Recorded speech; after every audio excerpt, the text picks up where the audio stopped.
Okay, I recently had somebody ask me the question, asked if I could do a video topic on it, of what do you do when you're at a place in your recovery where you literally don't think you can tolerate gaining another pound, any more weight. You're just completely tapped out, cannot deal with life, cannot cope with what your body looks like, and you just can't move forward in recovery. Well, you have choices, right? I like to tell people they always have choices. So you have a couple choices. You could decide to stop recovery and just try to figure out how to sustain a somewhat, decent life living in the body that you're in. However, you're very, very, very prone to and making yourself very vulnerable to a relapse and things getting worse quite fast. You could decide deliberately, not even going with the intention of trying to maintain or sustain, but you could go into this with like, I'm going backwards, I'm gonna lose all this weight, I cannot deal with this, and this isn't okay, and my other life was better. Living with a raging eating disorder that was controlling every decision I made, that was severing relationships, that was keeping me from having jobs. I'm gonna go back to that because I can't tolerate my body. And then the third option would be to figure out, actually you don't even have to figure out a way, to commit to continuing on with recovery until your brain is no longer afraid of any more weight gain, until you're no longer fearing living in a body that's unsuppressed for you. That's the really scary, courageous, brave, well worth it choice. Now, I feel like I have to say this all the time, anytime I'm talking about like weight gain or accepting your body. I understand that I'm in a body that is like socially acceptable. I understand that. However, what I'm saying still rings true. It still is a fact that you have to overcome that fear of weight gain. And so sometimes I think a lot of times people that are in naturally larger size bodies will point fingers at people who have recovered into bodies that are socially acceptable and make justifications or reasons why they can't do what others have done that recovered into again, just if you want to call it thin privilege or average size bodies, whatever it is, they're going to point fingers at those people and say, well, see, I can't do that because you're lucky. You're one of the lucky ones.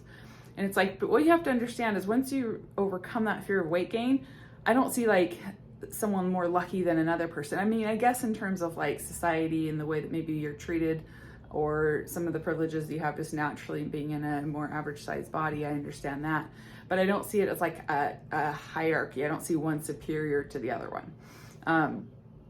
And so you're gonna have to make that decision. What are you gonna do? Are you going to settle because it gets uncomfortable, because you're scared of the unknown, because you fear that judgment? And I don't see people that make that choice to go back as like, oh, those idiots, what are they thinking? Stupid. I get that you're doing the best that you can given where you're at in your stage of recovery. I understand that, and I truly believe that.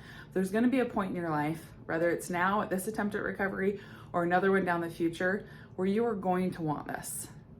Okay? You're going to come at, I hope it's sooner than later, a crossroad in your life where it's like, I can't do this anymore. I can't live with this eating disorder anymore. Come what may, I'm embracing this journey and I'm gonna just keep going until the end, until my brain no longer has this eating disorder. And I can't judge people. It took me 20 freaking years to figure that out. It took me a very long time. I'm not saying that you need to sit and suffer like I did for that long, but I was a stubborn one. I was one that was very prideful and very attached to my body. And it wasn't until I realized I'm wasting my life.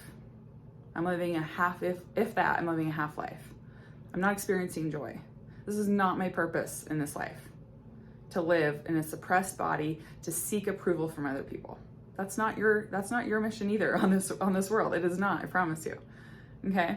And so if you can get to a place where you decide, and it's not just like a decision, I understand that, but where you decide on a journey that you're gonna take to learn how to develop a skill of accepting your unsuppressed body weight. And it is almost like a skill I feel like you have to develop. It's not, like I said, it's not just like, I'm just gonna decide I'm in recovery and I accept my body. It doesn't happen like that. It is like any other skill or talent. You have to like really work towards it. You have to be disciplined and you have to work on tools and tricks and things that you can do to help you to get to that place.